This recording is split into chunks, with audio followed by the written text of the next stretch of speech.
Can I tell you, this reminds me a little bit of Mike Douglas. Really? And I'm going to tell you the greatest talk show in the history of talk shows was Mike Douglas. Mike Douglas. And his co-host was Sly. Now, people are going to think that's Michael Douglas. You should probably explain to the folks. Well, who's watching? Is this in the United States? Well, I'll explain to the Yeah, folks. no, don't explain everything. Mike Douglas. Oh, you Mike just Douglas take everything out of it. There's no sense being here. I'm saying to the folks at home that Mike Douglas was a talk show host, someone in the vein of Merv Griffin.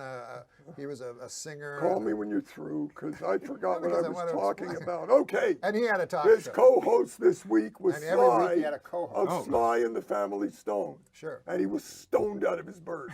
Probably So 3 they hours opened later. the show, and he says, Sly, I understand you're getting married. And Sly said, we're going to play 2 engagements on Sunday, and then Monday we're going over to Cleveland, and then we're going to come back. He said, no, aren't you getting married? I don't know if the Horns are going to be there for this engagement, but hopefully we'll be all right, and we'll play and get it done. And Mike goes like this, boop. So let's go to commercial. Now, Sly is sitting here. He brings out Peter Marshall. Yeah. From Hollywood Squares. Peter sits right here. Because the idea of the show is to don't mix. do this, don't do this. And he says, Peter, who's a great guy, by the way. Peter, he says, His son plays you're baseball. taking Hollywood Squares to Vegas. You're taking him to the road. Yeah. He says, yeah.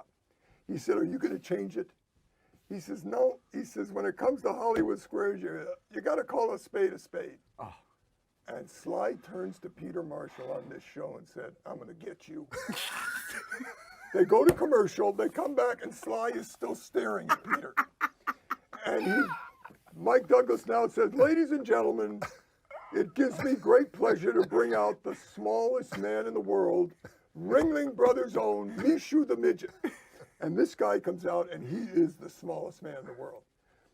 Mike picks him up, puts him in the thing, his shoes are like this, that's what you see. And so what you see on camera now is Sly still staring at Peter and him talking to Michu.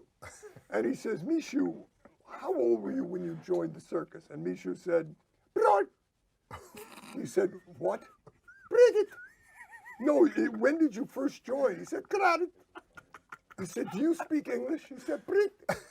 He said, oh my God, let's go to commercial. They come back, they bring out his interpreter who is wall-eyed. And that's what you had for the last part of the show. Sly staring at Peter and a wall-eyed interpreter with a midget who didn't speak English.